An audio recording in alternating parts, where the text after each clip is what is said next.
Hola, esto es Real Biopolítica. Sí, vamos a hablar del vino. Sí, hablemos del vino. Sí. Un hallazgo en el dolmen de Menga, Antequera, demuestra que en Málaga se producía vino hace 6.000 años, el vino de Noé. Sí. Sabemos que Noé, después del diluvio, plantó una viña y se embriagó. La patrística dice que él no sabía que el vino emborrachaba, de esa manera sobre todo, y bueno, inocentemente le gustó pues el vino, aquí no le gusta, y tomó y tomó y tomó y se embriagó. Entonces está dispensado del pecado por haber hecho eso porque no lo sabía. Así que la segunda vez no existió, no lo volvió a hacer. Bueno, en la patrística leí algo de eso. Sí. Bueno, otros dicen que él ya sabía lo que era plantar vino, ya entendía el tema del oficio de ser vinicultor, ya lo entendía. Otros dicen que no, que es la primera vez que le pasó eso, ¿no? El tema de fermentar em, vegetales para tomarlo, ¿no? Una forma de tener agua, un líquido, sin contaminar, porque la misma fermentación produce un tipo de alcohol que mata las bacterias. Sí, y por lo tanto se puede tomar, ¿no? En un mundo donde no existía atarjeas ni plantas de potabilización, pues eso era lo más, lo más razonable, ¿no? Solamente que a veces, como vemos en el caso de Noé, se pasaban a un exceso, sí, a un exceso. Por lo general, aquí en Perú se hace chicha de jora, y hay una chicha de jora suave para niños, que no tiene mucho alcohol, que no tiene casi nada de alcohol, pero es una chicha de jora suave, ¿no? Yo prefiero esa chicha para jora, para niños, prefiero esa chicha para niños, ¿verdad? ¿No? Y también hay esas bebidas, ¿no? Bebidas que no hacen daño porque no tienen alcohol. Pero cuando se deja fermentar más tiempo, allí aparece el alcohol y ese alcohol es el que te hace daño. Por eso lo mejor es no tomar alcohol, ¿no? Si vas a tomar alcohol, bueno, yo considero que lo mejor es no tomar ni una gota de alcohol. Considero eso. Y claro, la fermentación, como ya hemos hablado anteriormente en otro vídeo, no implica necesariamente el alcohol, ¿no? No es necesario eso.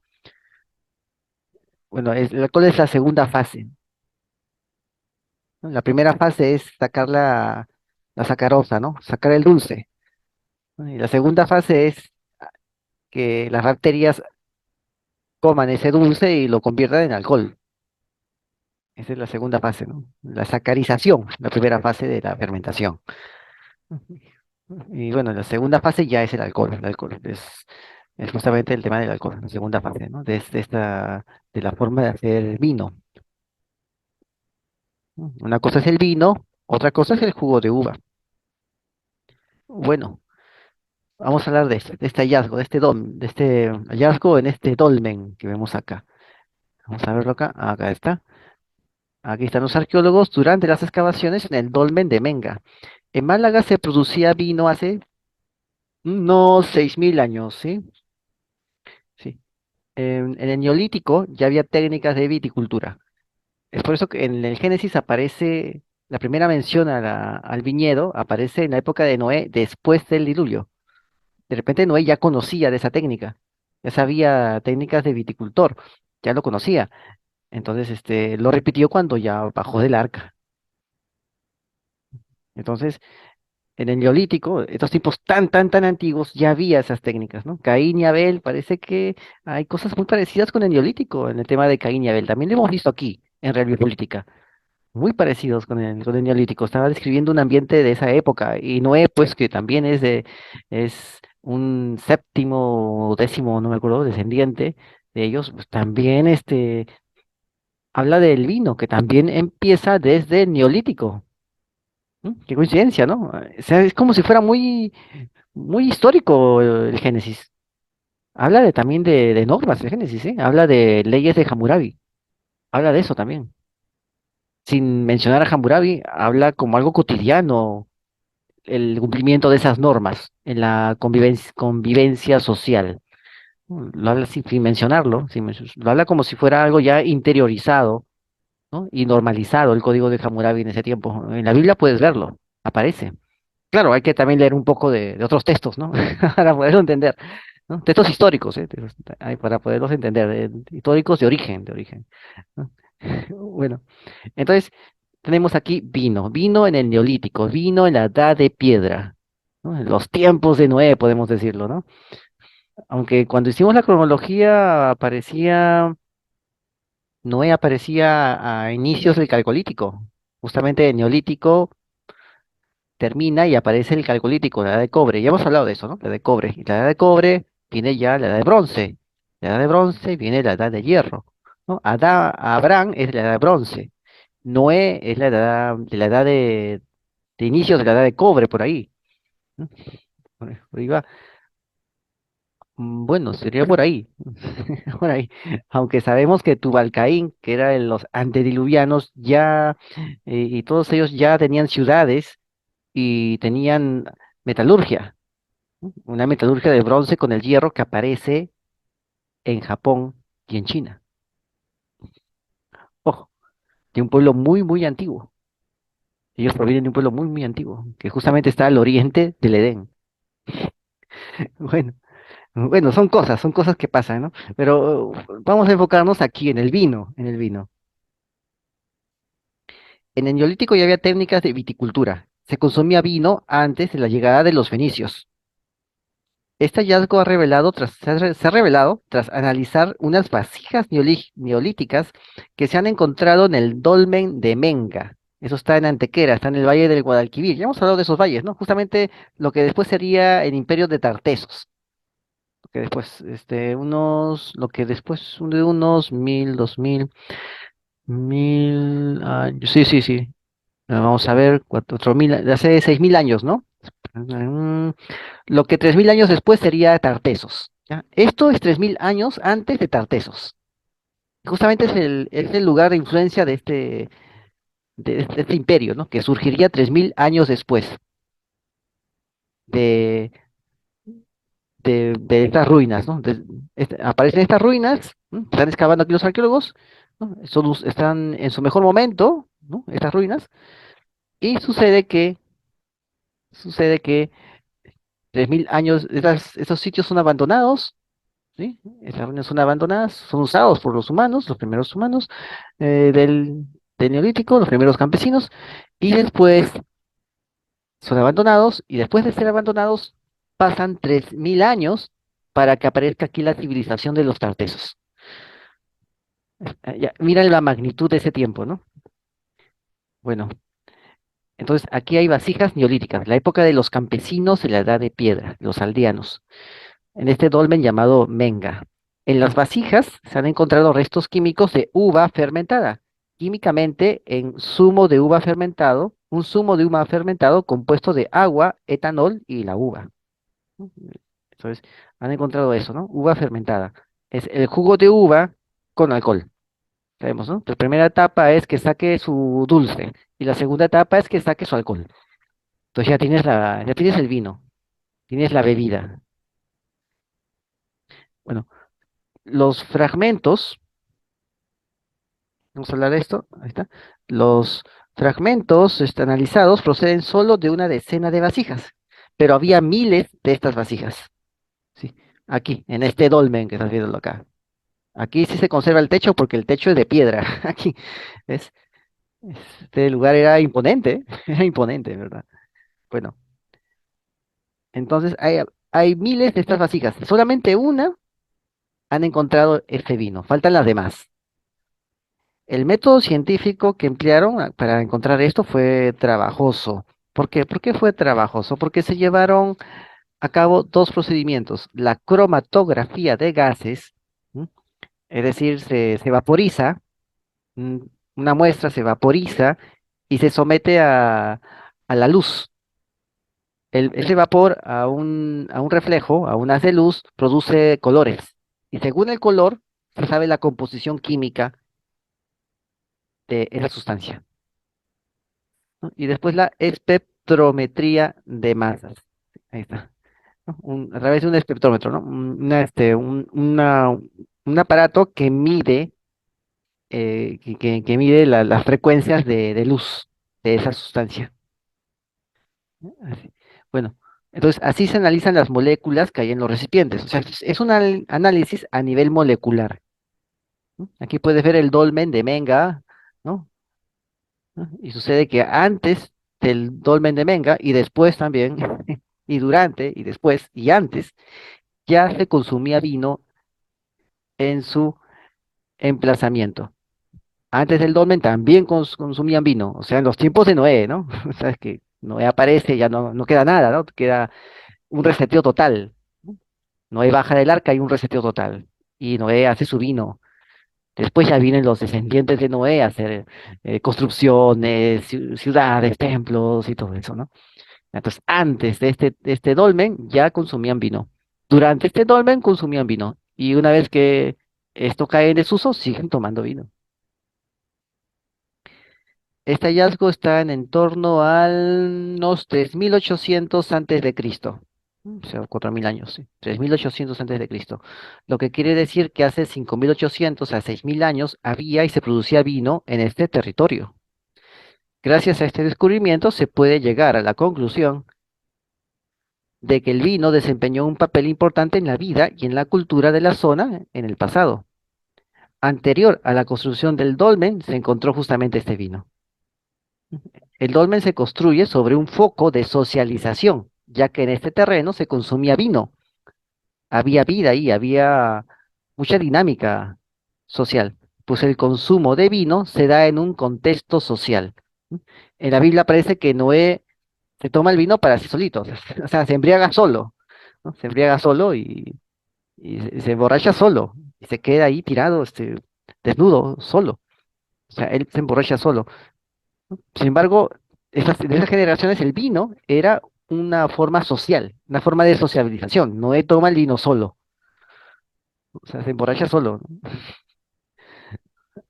¿No? Y bueno, eh, y ahí vemos una diferencia, ¿no? Con lo que dice el Génesis y lo que pasa después, ¿no? O sea, es como si estuviera diciéndonos el Génesis, ¿no? Noé tomó, se emborrachó solo, no lo hizo en un contexto social. ¿No? Y como como no lo hizo en un contexto social, nadie le dijo, hasta ahí nada más, quédate ahí, y ya no tomes más, ¿no? Se está surtiendo efectos que no queremos que sigan eh, acrecentándose, ¿no? Nadie le dijo nada y Noé tomó y tomó y tomó y tomó y ni cuenta se dio ya, en un momento a otro ya estaba embriagado, ya, estaba viodo, ya, listo. Entonces, eso, ¿no? Entonces, el vino se tomaba en un contexto social, lo cual puede significar que las personas se acostumbraban medir y advertir entre sí cuando ya estaban empezando a tener efectos que podrían ser muy incómodos, ¿no? Y efectos que les puedan inducir a ejecutar conductas incómodas, ¿no? Entonces Noé tomó solo el vino, ¿no? Quizás eso quiere decir, ¿no?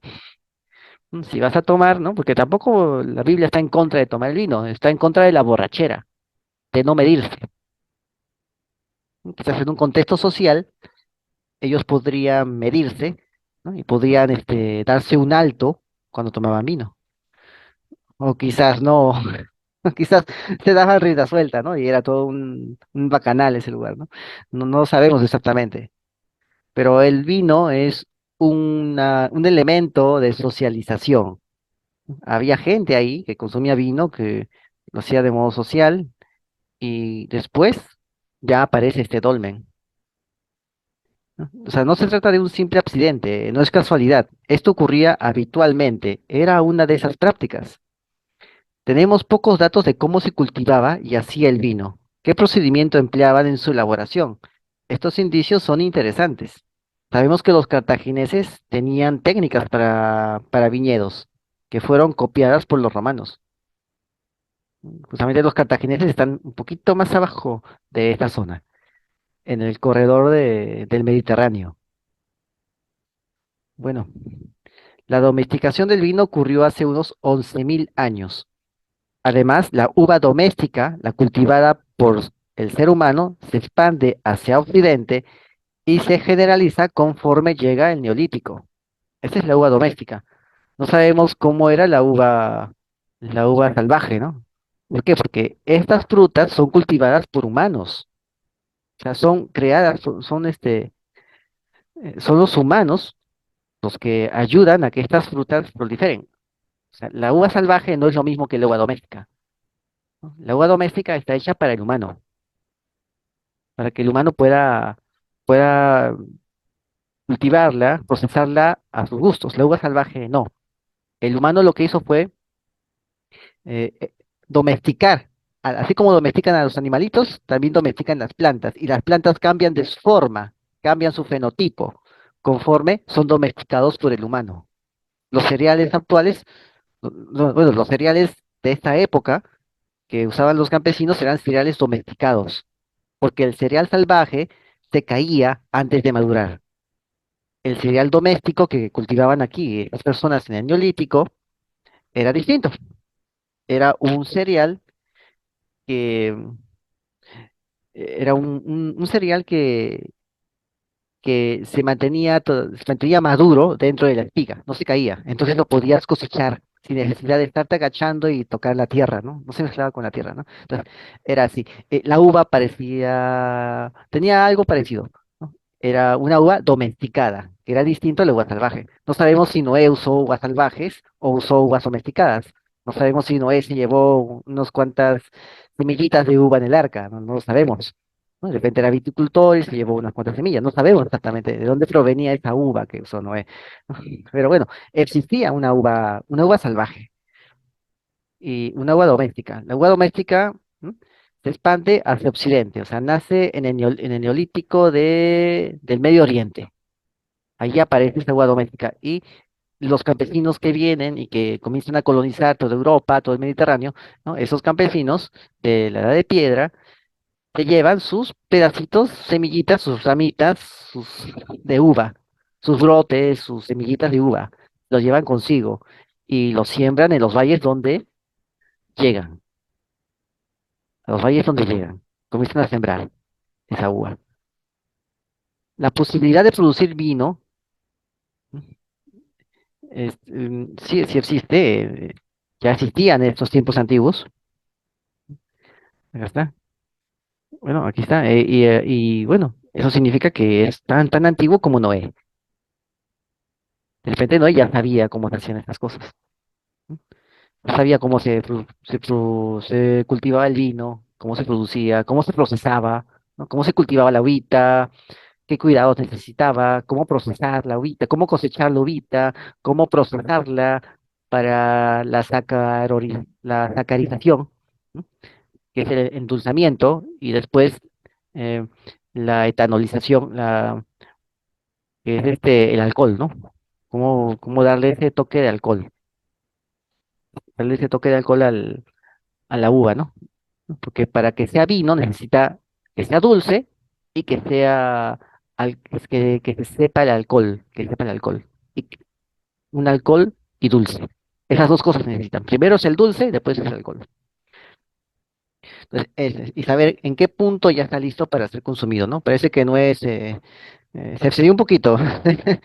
No midió muy bien, no midió muy bien, ¿no? Este es el mejor cuadro que pude encontrar.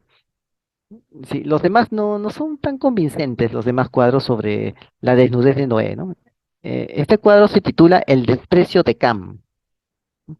En los demás cuadros sobre esta escena bíblica no aparece la vid, o al menos no aparece bien, bien pronunciada, ¿no? Aquí la vid prácticamente es uno de los centros temáticos del cuadro. Aquí lo ves, ¿no? Es un centro temático del cuadro junto con Noé, ¿no? La vid está arriba y Noé está abajo. Eso es lo que quiere decir, ¿no? Que Noé sucumbe a los efectos del vino y el vino termina dominándolo a Noé, ¿no? Y lo termina postrando a Noé. Por eso el efecto temático, ¿no? El centro temático justamente es un efecto am, central. El centro temático es central y es horizontal, horizontal, ¿no? Ahí está. O sea, Noé se emborracha y deja ser el tronco familiar, ¿no? Por un momento, ¿no? Hasta que deviene en sí, regresa en sí y se reincorpora, ¿no? Y ya se da cuenta de que hay cosas que no tiene que hacer. Ya, bueno, entonces esta escena tal Luigi, ¿no? Luini, un tal Luini, así se llama, Luini, Bruno Luini, de la época del Renacimiento. Él hizo este cuadro que se llama El desprecio de Cam. Aunque bíblicamente esta escena se conoce como la desnudez de Noé. Bíblicamente le llaman así a esta escena. ¿No? Muchos de los que son expertos en la Biblia le dicen así, la desnudez de Noé. ¿No? El autor no lo llamó así, lo llamó el desprecio de Cam, justamente por la cita bíblica que te estoy mostrando aquí arriba, ¿no? ¿No? Moisés después del diluvio planta una viña, bebe vino, se emborracha, se vuelve como medio loco, se pone, se pone borracho y loco, ¿no? ¿No? Y camina desnudo y ¡pac! Se tumba, ¡pac! Se tumba, listo. Se queda privado de tanto tomar, ¿no? Porque él toma solo, no hay nadie que le diga, ya, hasta ahí nomás, no sigas, ¿no? Sino que él le gustó y siguió y siguió y siguió, siguió, siguió y lo, los efectos lo dominaron, tomaron el control de él, ¿no? Entonces, aquí está y ya sabemos lo que pasó con Cam, ¿no? Cam lo vio, le pasó la voz a los hermanos, ¿no? Y bueno, ya lo demás ya es historia conocida, ¿no? Y después la maldición, ¿no? La maldición de Cam, ¿no? La maldición de Cam, ¿no? Porque cada uno de ellos representan un pueblo, ¿no? Un pueblo. Acá está. Ahí habla de los dos hermanos, ¿no? Que eran Sem y Jafet, ¿no? Los semitas y los jafetitas. Ya hemos hablado aquí de los jafetitas, ¿no? Los semitas, uf, hay harta bibliografía sobre los semitas, ¿no? Los jafetitas ya están empezando a ser poco a poco descubiertos gracias a la genética. Y justamente es tal como lo dice la tabla de las naciones, que está en el capítulo 10 de Génesis. Así, tal como lo dice. O sea, cuadra, cuadra. Bueno, entonces aquí no está, acá, sí, aquí está. Está Cam, ¿no? Ahí está Canam. Ahí está, Canam, ¿no? Aquí está Cam, Canaam. Ahí están los tres hermanos, los tres hermanos, ¿no? Y bueno, terminó pagando pato, pues el hijo, el nieto, ¿no? El nieto que no estaba ahí. El nieto terminó pagando el pato, ¿no? Bueno, eso está en la Biblia, ¿no? Eh, entonces, esta es una escena del vino, ¿no? Eso es lo que ocasiona el vino, ¿no? Cuando lo tomas solo, ¿no? Quizás eso quiso decir esta parte de la Biblia, ¿no? Cuando tomas solo el vino sin nadie que te guíe, sin nadie que te advierta. Y te tomas y tomas y no te das cuenta y al final, puf, terminas con los efectos, ¿no? Porque, porque nadie te pasó la voz, ¿no? No, no, no, termina ahí, detente, ¿no? Nadie lo hizo, ¿no? Sino que tomó y tomó y tomó y tomó y no se dio cuenta de las consecuencias, no se dio cuenta de lo que seguía, ¿no? Entonces al final terminó así. Entonces, como ves, el vino es muy, muy antiguo, ¿no? Y el vino ya doméstico, la uva doméstica, perdón, la uva doméstica ya aparece pues en el año, hace 11.000 años, ¿no? Hace 11.000 años ya aparece la uva doméstica, digamos, más o menos en el año 9000 antes de Cristo. Ya aparece la uvita doméstica en el Medio Oriente. Ya hemos visto que las variedades, de las cepas de plantas y animales, por lo general son solamente unas cuantas. No es que el humano de un momento a otro en tal lugar, ¿no? Se le ocurrió plantar, se le ocurrió domesticar al perro y ¿no? Domesticar al perro y se buscó un lobito de ahí cerca de la montaña, ¿no? Se buscó un lobito y lo domesticó. No, no, no es tanto así. Casi todos los perros descienden de unas cuantas cepas, de unas cuantas manadas de lobos. No es que la manada de lobo de tal lugar, de que cada manada de lobo tuvo sus, no, no, no, no, te dio su marca, no, no, no, no es así. Fueron traídos, ¿no? Las uvas, las frutas también fueron traídas por alguien que tenía las semillas, los brotes, ¿no? ¿No? Y eso es un trabajo generacional de alguien de un grupo que ya lo había hecho anteriormente, ¿no? O sea, sus ancestros de ellos, ¿no? Era un trabajo generacional. Ellos traían estos brotes que tenían la marca genética del Medio Oriente y lo cosechaban en sitios como España, como en Alemania, ahí, en Britania, lo sembraban ahí. Pero eso tenía la marca genética de alguien que ya lo había trabajado hace generaciones atrás en un sitio como el Medio Oriente. Igual pasaba con los perros. Eran unas manadas de lobos que existían en tal sitio de Asia. Y después se mezcló con otra manada de lobos ese perro ya domesticado que existía en tal sitio del Medio Oriente. Y después ya no se mezclan con otra manada de lobos. Y aparecen todas las variedades de perros que conocemos. ¿Se dan cuenta? Y son traídos. Uno pensaría pues otra cosa, ¿no? Consiguieron la uva nativa de ese lugar y hicieron todo el trabajo de domesticar la uvita hasta que parezca ya una uva funcional, ¿no? No, no, no. Ya estaba ya el trabajo genético hecho por generaciones anteriores. Es así. Igual pasa con los humanos también. ¿No? Hemos visto los reemplazos generacionales, genéticos, los reemplazos genéticos de un humano, de grupos humanos sobre otros grupos anteriores. Bueno, entonces, aquí está, el tolos del Romedal, ¿no? Estas son las culturas del tolos. Ya hemos hablado del tolos, ¿no? Son como cúpulas donde la gente iba a morir a través de la ortonacia, ¿no? O sea, se quedaban ahí, eran bien tratados, bien cuidados, y hasta que al final ya expiraban, ¿no? Y esa era la tumba. Ese era un tolos. También había dólmenes, ¿no? Como lo que acabamos de ver, ¿no? Y justamente en esta zona después, como te digo, florece la civilización de Tartesos unos 3000 años después. Bueno, vamos a seguir, vamos a seguir. Quedamos en esto, ¿no?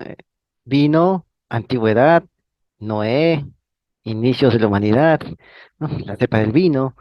Y también vamos a hablar sobre este dolmen, porque hay algo que me llama mucho la atención de este dolmen que está acá. Es el dolmen de Menga, ¿no? Justamente la gente que vivía ahí tomaba vino, era parte de su sociabilización. ¿Ves? Aquí puedes ver el dolmen. Generalmente eran sepulcros de gente importante, generalmente. Y algunos estaban alineados astronómicamente con las estrellas, con la estrella principal, que es el astro rey, el sol. Ya hemos hablado de esto cuando vimos el tema del origen de las oligarquías y los Duana de Tanaj, de Tanaj creo que se llama, los Duana de Irlanda. ¿No? Ya hemos hablado también de eso aquí en Radio Política. Lo vas a encontrar en nuestra página de Facebook. Bueno, pa- la fecha de esto. El dolmen de Menga. La han fijado en los años 3800 y 3600. La fecha más verosímil de la construcción de este dolmen. Y aquí ocurrió un problema. ¿Y antes que había? Que de golpe la gente tuvo un conocimiento de cómo hacer esto. ¿Mm? ¿O fueron los postdiluvianos los que ya tenían un conocimiento de cómo hacer esto y el mundo estaba en una especie de tabla rasa por el diluvio universal o por algún cataclismo universal o por algo así? Estaba en una especie de tabla rasa, pero tenían el conocimiento en sus cabezas y pudieron hacer esto porque ya había un conocimiento previo. ¿A qué me refiero? Bueno, se fija entre los años 3800 y 3600 antes de Cristo la construcción de este dolmen.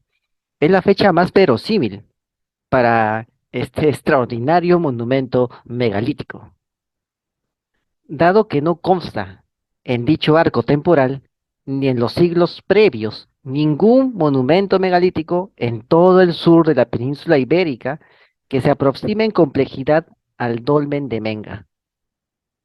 Los científicos plantean que la hipótesis de que los conocimientos necesarios para erigir este monumento derivasen de una experiencia previa en la instalación de menhires o de información cosechada gracias a, entre comillas, contactos interregionales. ¿Pero de quiénes? Con poblaciones de otras zonas de Europa. ¿Pero de quiénes?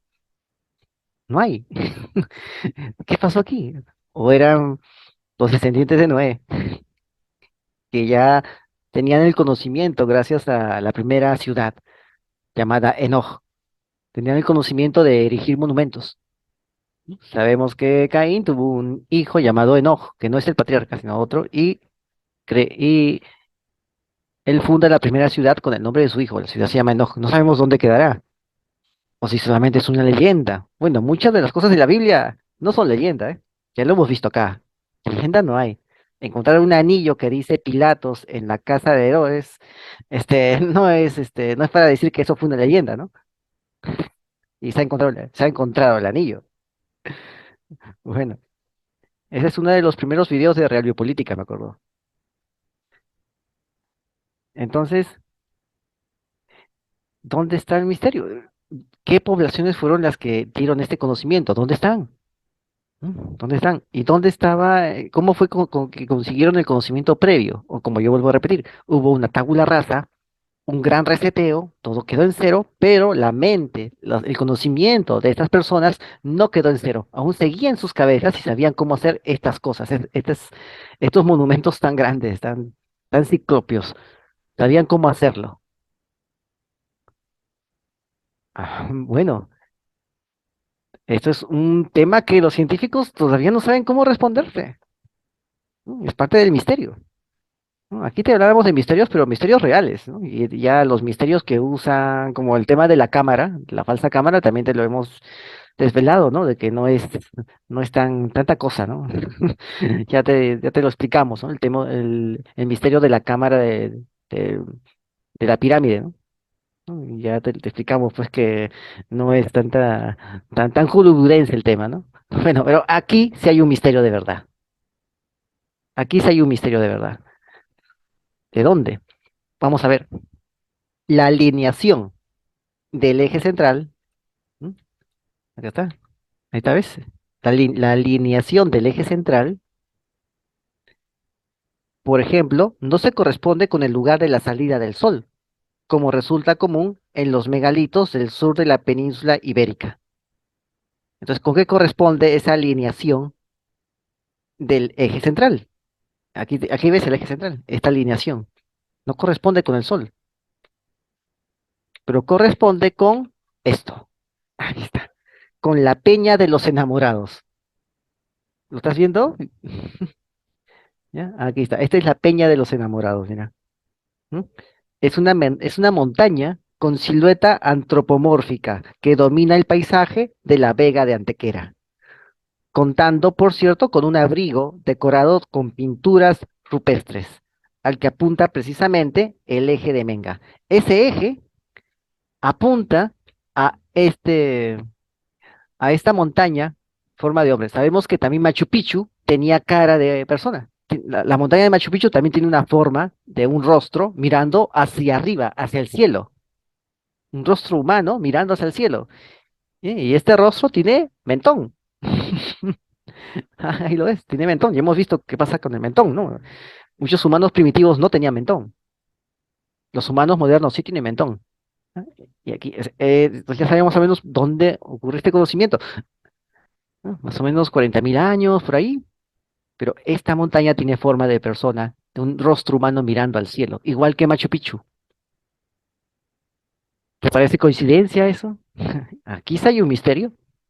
Y justamente el eje de este dolmen de Menga apunta, este eje, aquí está, el eje central, apunta a esta montaña y apunta a una parte específica de esta montaña, que es de esta montaña de la Peña de los Enamorados, ¿no? Que en verdad es un, un rostro humano mirando al cielo. Apunta a una parte de esta peña que es donde hay pinturas rupestres, un abrigo donde hay pinturas rupestres. Apunta justamente ahí. Entonces, esta gente tiene un origen bastante antiguo y un conocimiento bastante antiguo, pero ¿de dónde lo consiguió?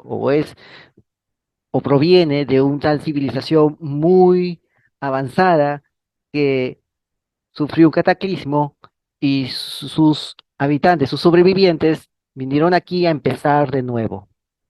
Ojo que en Checta, en el Valle de Canta, en Lima, hay cosas parecidas. Hay una losa donde está grabado un mapa que justamente eh, muestra el cerro que está al frente, pero casi nadie se ha dado cuenta. Yo sí me he dado cuenta. Muestra el cerro que está al frente, está diagramado con una especie de escaleras. Y yo puedo decirte que eso tiene más de 11.000 años. Sí, por la erosión del tiempo, quizás tenga 11.000 años, porque se nota un pasaje, un corredor natural, bueno, quizás no tan natural, pero un corredor con monumentos pétreos bien parecidos, como si fueran cabezas, una tras de otra. Se nota, o sea, parece que no es tan natural el lugar, ¿no? y está grabada una escalera. Un día vamos a hablar de eso, ¿no? Una escalera, ¿no? En esas piedras. Es como si fuera una biblioteca cada piedra es un libro, algo así, ¿no? Y justamente al frente se nota que ha habido como si fuera una escalera, se nota, pero que está destrozada, ¿no? Se nota ahí. Solamente que los peldaños de esa escalera son ciclopios. Pero la pregunta es, ¿qué cosa hay ahí? ¿Mm? ¿Y qué cosa hay arriba de ese cerro? Porque tiene la misma forma, yo lo he visto. Lo que me llama la atención es que los arqueólogos no se hayan dado cuenta y no se quieren dar cuenta, por más que uno se los dice. Bueno, si tenemos un lanzón tirado en Ancón y el museo está a 500 metros ahí y no se lleva el lanzón, ¿qué cosa esperas de la arqueología que en el Perú? Yo te digo porque yo lo he visto, ¿no? ¿Qué cosa esperas de la arqueología que en el Perú? En cambio, aquí los arqueólogos han podido entender el eje de esto y han podido darse cuenta de que está señalando a un lugar.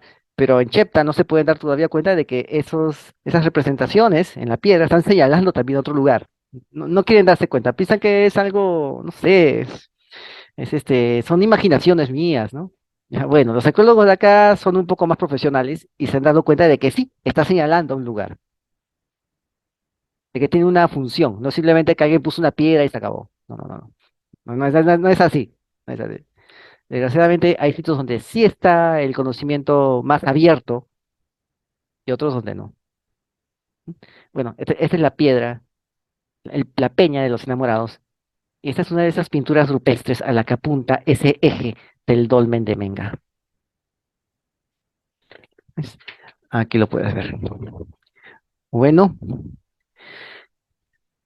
hace solo 20 años se manejaba la idea de que el dolmen de Menga había sido levantado durante la Edad del Cobre, en un periodo casi 1000 años posterior al que ahora ha sido fijado.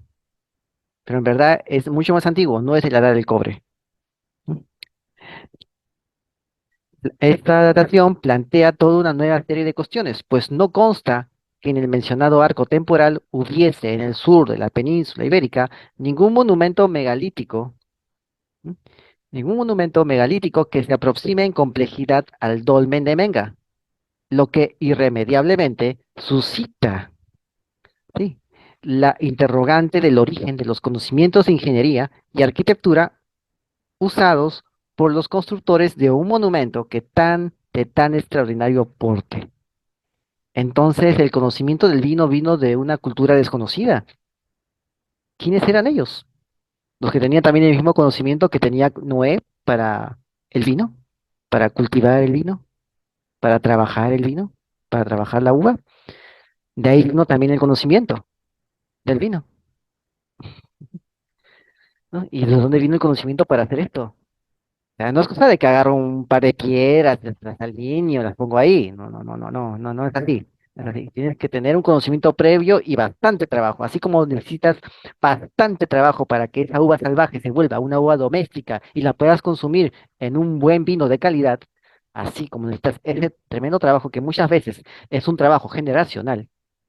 Asimismo, necesitas bastante trabajo para poder tener el conocimiento con el cual hacer esta construcción que te estoy mostrando acá. Y sucede que no hay nada de ensayo y error anterior. No es como las pirámides, que tienes una pirámide escalonada, una más grande, una mastaba y una tremenda pirámide en Giza. No es así. Acá no han encontrado nada de eso, nada anterior a esto. Es decir, hubo una cultura que trajo ya el conocimiento. La pregunta es de dónde lo trajo y dónde antes hicieron esto. Ese es el misterio.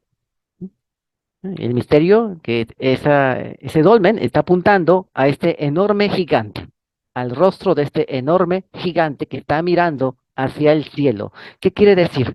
¿Qué es lo que quiso decir en su tiempo? No está apuntando al sol, está apuntando al gigante que mira al cielo. O sea, este gigante es un intermediario entre el cielo y el dolmen. El dolmen no mira directamente al cielo, como hemos visto en otras construcciones aquí en Radio Política, sino que mira aquí, a este gigante, que es el que mira al cielo por el dolmen. ¿Qué nos habrán querido decir? ¿Qué significará esta, toda esta, cómo se interpretará? todas estas construcciones, todas este arte rupestre, ¿no? Este arte megalítico, el arte rupestre, esta construcción natural, esta peña natural, ¿no? Si es que lo es, ¿cómo se interpretará? ¿Cuál será la pieza del puzzle para poder entender todo este significado? Todavía falta. Y cuando aparezca, te lo diremos aquí en Real Biopolítica. Sí. Así que suscríbete, comenta y comparte, hazlo viral y no te olvides. La verdad está a la vista. Saludos.